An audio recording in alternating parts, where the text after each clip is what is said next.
పండుగ రంజాన్ పండుగ రెండు ఒకటిసారి వచ్చినాయి. ఒక రోజు అటు ఇటులో అందరం కూడా మత సామరస్యాన్ని కాపాడుకుంటూ మనం అందరం కూడా ఘనంగా పండుగ చేసుకోవాల్సిన అవసరం ఉంది. ఈరోజు నంద్యాల పాత ఈద్గా ఇది. ఇంతకుముందు గతంలో ఒకటే ఈద్గా ఉన్నది. మిగతా ముసారం కానీ ఉన్నపల్లి కానీ ఈద్గా లేవు. బట్ ఇప్పుడు నంద్యాల ఈద్గా, అదేవిధంగా నందమూరి నగర్ పోయి ఈద్గా, అది మేమే ఇచ్చాం. మనం మా ఫ్యామిలీలో ఇచ్చారు. అది ఆ ఈద్గా ఎందుకంటే జనాభా పెరిగిపోయింది కాబట్టి అక్కడ ఈద్గా కావాలని మళ్ళీ మన 35 సంవత్సరాల కిందట ఆ ముద్దే హుసేని అక్కడ మున్సాగరం సపరేట్ ఈద్గా కావాలని నేను డెవలప్ చేసి దానికంతా సిమెంట్ అయిపోయి అంతా ఆడ మసీదు ఏర్పాటు చేసి ఆడంతా ఈద్గా కూడా ఆయన డెవలప్ చేశాడు. నూనెపల్లిలో కూడా మరి పెద్దలు ఆయన అమ్జద్ బాషా గారు ఆయన ఈద్గా ప్రత్యేకంగా నూనెపల్లి కూడా ఉండే ఈద్గాను కూడా ప్రతి సంవత్సరం అక్కడ జరిగే ప్రార్థనలు కూడా కావాల్సిన అవసరాలు కూడా మనం ఇవ్వడం ప్రభుత్వం తరఫున ఇవ్వడం జరుగుతుంది. ఈ సంవత్సరం కూడా కమిషనర్ గారితో మాట్లాడి ఇక్కడ ఈ 4 ఈద్గాలు అయితే ఉన్నాయో నంద్యాల చుట్టుపక్కల ఉండే గ్రామాలు ఉండే వాళ్ళు కూడా చాలా మంది వస్తారు. దాని ఈద్గా కూడా పాపం మన ఇలియాస్ గారు కూడా చాలా సార్లు ఆర్థిక సాయం కూడా చేయడం జరిగింది. నూనెపల్లి ఈద్గా ప్రత్యేకంగా మూలసాగర్ మీద చెప్పాను. అప్పుడు హుసేన్ ఉన్నప్పుడు బాగా డెవలప్ చేసిండు. చాలా మంచి అంత సిమెంట్ ప్లాట్ఫామ్ వేసినాడు.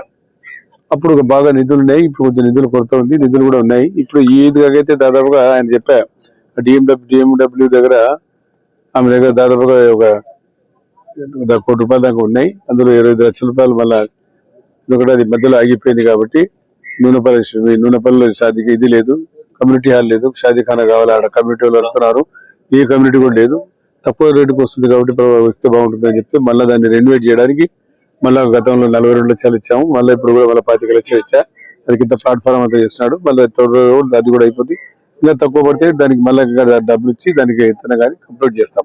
ఇప్పుడు ఈ ఈద్గా గురించి కూడా చెప్పాను ఖలీల్ గారికి, డబ్బులు ఉన్నాయి, మీరు ఎప్పుడు కావాలంటే అప్పుడు చెప్తే నేను డిఎండబ్ల్యూకి డైరెక్షన్ ఇస్తాను. కలెక్టర్ గారు చెప్పి మీరు ప్రపోజల్ తీసుకుపోయి ఇస్తే కలెక్టర్ గారు నిధులు మీకు గవర్నమెంట్ తరఫున 50 లక్షల రూపాయలు తీసుకోండి. ఇప్పుడు 25 లక్షలు ఇచ్చామంటే 75 లక్షలు అవుతాయి.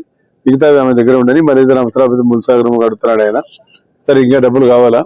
ఇప్పుడు ఇందాక మాట్లాడాను మా సెక్రటరీ గారితో కూడా ఈద్గాలు మసీదులు కూడా కంప్లీట్ ఇవ్వాలా, ప్రభుత్వం ఇవ్వడిపోయింది. దీనికి గ్యాప్ రావడానికి కారణం ఏమంటే గత 5 సంవత్సరాలు ఏం జరగలే. గత 5 సంవత్సరాలు జరిగింటే ఎందుకంటే మీకు అందరికీ తెలుసు అన్ని ఊర్లలో కూడా ఈ ఈద్గాలు కూడా ఈ దీనికి కూడా అప్పుడు 60 శాంక్షన్ చేశాం. గౌరవ ముఖ్యమంత్రి చంద్రబాబు నాయుడు గారు. అస్సలాము అలైకుం. పవిత్ర రంజాన్ ఈద్ ఉల్ ఫితర్ నమాజ్ సందర్భంగా ఈరోజు భీమవరం రోడ్డు అల్ ఫుర్ఖాన్ మసీద్కు ఈరోజు గౌరవనీయులు పెద్దలు మన మంత్రివర్యులు ఫరూక్ గారు వచ్చి ఏర్పాట్లను చూస్తున్నారు. ఈ ఏర్పాట్లు కూడా మన మంత్రి గారి ఆధ్వర్యంలోనే జరుగుతున్నాయి.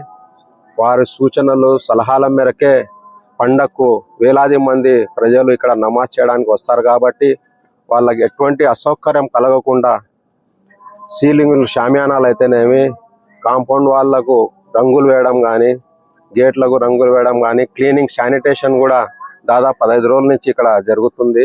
అలాగే మసీదులో కూడా అన్ని ఏర్పాట్లు చేస్తున్నారు. చాలా మంది వేలాది మంది ఈరోజు పండగ రోజు వస్తారు కాబట్టి వాళ్ళకి తాగునీటి సౌకర్యం కూడా కల్పించాలని మనం పెద్దలు గౌరవనీయులు మంత్రి గారు చెప్తున్నారు. కాబట్టి ఏర్పాట్లన్నీ దాదాపు అయిపోతున్నాయి.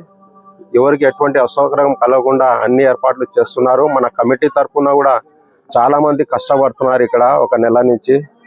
వారికి కూడా ధన్యవాదాలు. ఈ 2 రోజుల్లో రేపు నుండి పండగ లోపల మిగిలిన కార్యక్రమం కూడా సౌకర్యాలు కూడా అయిపోతాయని సందర్భంగా తెలియజేసుకుంటూ మనకు సహకరిస్తున్న పెద్దలు గౌరవనీయులు మంత్రివర్యులు ఫారూక్ గారికి మా కమిటీ తరఫున అల్ ఫుర్ఖాన్ మస్జిద్ తరఫున ధన్యవాదాలు తెలియజేసుకుంటున్నాము. Thank you.